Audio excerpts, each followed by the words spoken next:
राधे राधे, जय श्री कृष्णा। आप सभी के ऊपर कजली तीज माता का आशीर्वाद हमेशा बना रहे। आपको अपने कजली तीज का संपूर्ण फल प्राप्त हो और आपका सुहाग हमेशा अजर अमर रहे। आप सौभाग्यवती रहें। कजली तीज की कहानी। एक बार बहुत छोटा सा गांव था। उस गांव में एक साहूकार दंपति अपनी मुंह बोली विधवा बहन और 7 बेटा बहुओं के साथ रहता था। तब एक बार की बात है, सातुड़ी तीज के दिन साहूकार के बड़े बेटे की बहू ने सातुड़ी तीज का व्रत किया और नीम के पेड़ की पूजा करी। पूजा करके जब वह घर पहुंची तो खबर आई कि साहूकार का बड़ा पुत्र मर गया। घर में कोहराम मच गया। साहूकार दंपति और उसके बड़े बेटे की बहू पर तो मानो दुखों का पहाड़ टूट पड़ा। बड़े पुत्र की विधवा ससुराल में ही अपना समय बिताने लगी। उसके बाद साहूकार के दूसरे पुत्र का विवाह हुआ। विवाह के बाद सातुड़ी तीज आई तो उसने भी व्रत किया और नीम के वृक्ष का पूजन किया। पूजन करके जब वह घर आई तो उसका भी पति मृत्यु को प्राप्त हो गया। साहूकार दंपति पर तो एक के बाद एक दुखों का पहाड़ टूट पड़ा। अपने दो जवान पुत्रों की मौत का दुख उससे बर्दाश्त नहीं हो रहा था।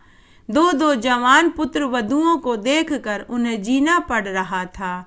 इस तरह साहूकार ने 6 पुत्रों का विवाह किया, लेकिन एक एक करके 6 पुत्र वधुओं ने सातुड़ी तीज पर व्रत करती तो नीमड़ी की पूजा करती तो नीम की पूजा करते ही उनके 6 के पति मर गए। साहूकार दंपति ने तो दुख के कारण अन्न जल त्याग दिया। जब साहूकार की मुंह बोली विधवा बुआ को पता चला तो उसने इसका उपाय जाना।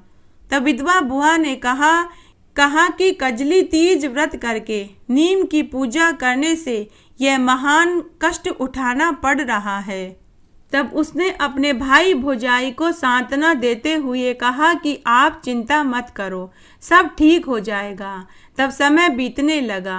तब जब साहूकार के छोटे 7वें पुत्र की शादी हुई और विवाह के बाद सातुड़ी तीज आई, तब मुँह बोली बुआ ने अपने 7वें भतीजे को सातुड़ी तीज के दिन नीमड़ी की पूजा करने से रोका और कहा कि बहू, जैसा मैं कहती हूँ तुम वैसा करो। तुम आज नीम के पेड़ की जगह नीमड़ी की टहनी की पूजा करो। रेत का तालाब बनाओ, उसमें नीमड़ी की टहनी रोपो, उसमें कच्चा दूध जल दही डालकर तालाब की पूजा करो। रोली मोली चावल ऋतुफल घी का दीपक अगरबत्ती और सातु का भोग लगाओ। उसके बाद गणेश जी और माता लक्ष्मी की पूजा करो। साथ ही कलश की स्थापना करके कलश के मुंह को मोली से बांधो। रोली चावल और सत्तू का भोग लगाओ। साहूकार की 7वीं छोटी बहू ने अपनी भुआ सास के बताए अनुसार पूरी पूजा विधि से पूजा करी, कहानी सुनी व तालाब की परिक्रमा करी। तालाब की परिक्रमा कर चुकी तो 7वीं बहू को अपने 6 मृत जेठ दिखाई देने लगे, लेकिन जेठानियों को दिखाई नहीं दिए।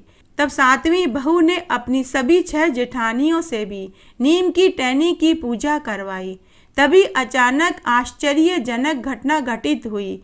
सभी बड़ी 6 जेठानियों का गठबंधन जुड़ गया। साहूकार दंपति और उनकी मुंह बोली बहन व जेठानियों को भी उन सभी के दर्शन हुए।